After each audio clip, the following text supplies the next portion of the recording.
Bom, nós estamos a caminho da região da Pomerânia e nós vamos conversar com o senhor José Raimann e ele vai relatar para nós qual a importância para todos nós aqui do grupo estarmos usufruindo dessas paisagens que nos remetem ao passado da imigração pomerana para o Brasil.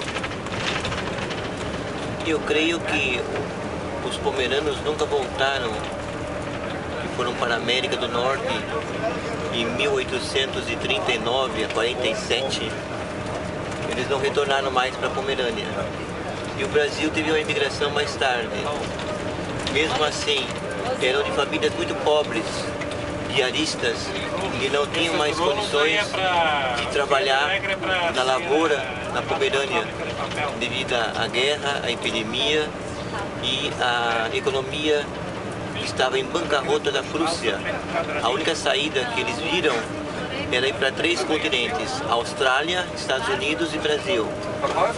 A passagem para os Estados Unidos era 2 vezes mais cara, então eles resolveram ir para o Brasil, que oferecia mais condições para eles.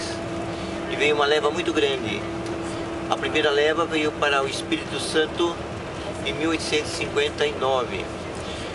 18 de janeiro de 1858, eles vieram para a região de São Lourenço do Sul, primeiramente. E em 1861 eles vieram para Pomerode. Pomerode vieram em menor número, só que em Pomerode tinha muitos alemães, então eles logo germanizaram. Enquanto que na região da São Lourenço do Sul foi a única terra que era semelhante à Pomerânia. A Pomerânia tinha o Mar Báltico e São Lourenço do Sul tinha a Lagoa dos Patos. E a região do interior de São Lourenço do Sul era plana, tanto quanto a Pomerânia. Então eles se sentiram em casa. Só que eles não moraram na cidade, no Porto Velho de São Lourenço do Sul. Eles buscaram Boqueirão, a 42 km de São Lourenço do Sul. Porque na cidade de São Lourenço do Sul viviam o quê? Os escravos e os portugueses, que já estavam em 1710, com armazéns. O pomerano em São Lourenço do Sul começou com o algodão, foi um fracasso. As formigas cortaram os algodão, teve peste e não tinha uma boa qualidade o algodão e não tinha preço. Então eles passaram a segunda economia deles no tabaco, que durou poucos anos. Mas eles introduziram a batata e aí a batata explodiu. Desde 1863 a 1893 eles ganharam muito dinheiro com a batata, porque a batata eles puderam exportar para as regiões vizinhas e para Montevidéu e para os armazéns dos portugueses do Rio de Janeiro. Então muitas famílias pomeranas ganharam dinheiro e construíram casas que duraram dezenas de anos. No Espírito Santo não, no Espírito Santo foi uma questão muito difícil, porque eles foram colocados entre mineradores de Minas Gerais e índios botocudos do litoral e ficaram numa região serrana de difícil acesso. Então, não é que o pomerano se escondeu nas montanhas, é que foi dada a única opção para ele, ou lá no alto das montanhas, nas rochas graníticas, numa terra difícil, pedregosa, ou lá embaixo nos vales. E eles viram que uma coisa eles tinham que aprender logo, com o povo nativo, de como sobreviver numa região dessa, porque eles não estavam acostumados. Então o que eles fizeram? Eles viram os índios e os negros e aprenderam. Por exemplo, entraram na mata para desbravar a mata e puxar toras para buscar madeira e serrar, fazer suas casas. Então eles viram que tinha muitos insetos, muitos bichos peçonhentos, como cobras, mordida de cobra, não sabiam como curar. Então o que aconteceu? Os negros e os índios começaram a ensinar. Então eles descobriram palmito, porque eles não se deram com a comida brasileira. Carne seca, farinha de mandioca, eles não conheciam. Arroz, feijão, pesado para eles. Né? Então eles começaram a matar bichos do mato, né, para sobreviverem. Mas uma coisa eles descobriram logo, o palmito, né? E cozinharam palmito com sal. Por isso que na Páscoa, em muitas casas pomeranas, ninguém sabe. A mãe, a vovó, faz ainda a torta de palmito, uma reverência aos antepassados, que o palmito salvou muita gente, como a família Pagum, né? E eles foram crescendo. E como a terra ficou diminuta cada vez mais, porque o número de filhos era grande, os filhos começaram a ir para outras regiões. Então começou a povoar muito grande as terras do Espírito Santo. Eu não gosto desse termo assim, Espírito Santo é mais pomerano que outras regiões. Eu acho que isso tem que acabar. Os núcleos pomeranos têm que se juntar e dizer assim, olha, nós somos da descendência pomerana. Não pegar esses títulos, esta é a terra mais pomerana. Eu acho que isso é muito errado, porque cada um viveu conforme as ferramentas que tinha, a sua capacidade e outra coisa, a lavoura que tinha nas mãos.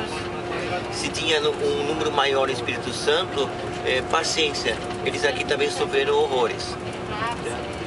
A língua pomerana tem 10 variantes, 2 chegaram ao Brasil.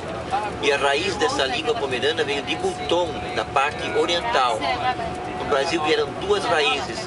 E uma das raízes se fala em São Lourenço do Sul, e a outra é muito semelhante e fala no Espírito Santo, com alguma dicção um pouquinho diferente de algumas sílabas no final.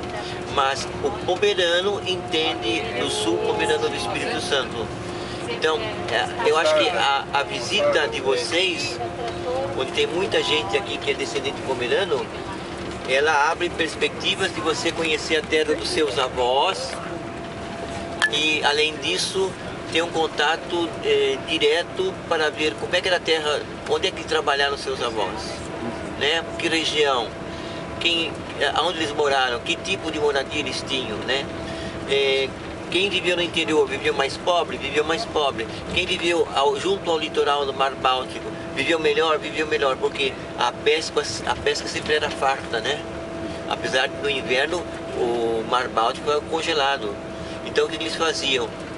Eles ficavam em casa e teciam redes, faziam mesas, cadeiras, não com prego, com tarugo, armários, e aproveitaram esse tempo que não podiam avançar em alto mar por causa da neve. Mas sofreram um frio terrível, mas eles tinham a pesca como alimento. Os agricultores no interior eles passaram por privações que nós nem imaginamos. E quando tinha os grandes latifundiários, a partir de 1807, eles tiveram um problema muito grande, a rotação da terra. Então eles tinham que deixar uma terra descansada. Então plantava cevada num ano, outro ano tinha que deixar aquela terra sossegada, em repouso.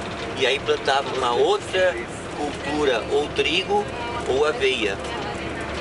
E a casca de aveia, ninguém sabe, eles juntavam e guardavam e trocavam com o pescador o peixe por casca de aveia, porque o peixe cozido e frito na casca de aveia é uma maravilha. E os pescadores faziam quando voltavam do mar com o pescado. Já estavam com fome e antes de ir para casa ou vender seu peixe na praia, eles faziam essa comida na praia mesmo. Então a vida do pescador foi sempre mais extenuante durante o dia, mas a fartura de noite era maior. Enquanto que o colono não, o colono tinha que ainda depender do tempo e da venda da colheita, que às vezes não era tão boa. E essa colheita, muitas vezes, por causa dos rios, ele levava para o porto antigo de Stettin, que provavelmente nós vamos passar. E ali ele vendia cera de abelha, a madeira, a cevada, o malte, o trigo, que ia depois para as regiões escandinavas, né? Olha só. Então ele ganhava um pouco de dinheirinho, mas tinha que pagar o frete e algumas propriedades tinha que pagar alfândega, isso ninguém diz, né? Passar por uma região pagando alfândega, né? Que alguns latifundiários exigiam isso, né? Desde a Idade Média já, né? Então passava de uma propriedade para outra, tinha que passar alfândega. Aí... Não, por favor, senão deixa ele falar, senão... Aí... Bom, vamos encerrar este bloco.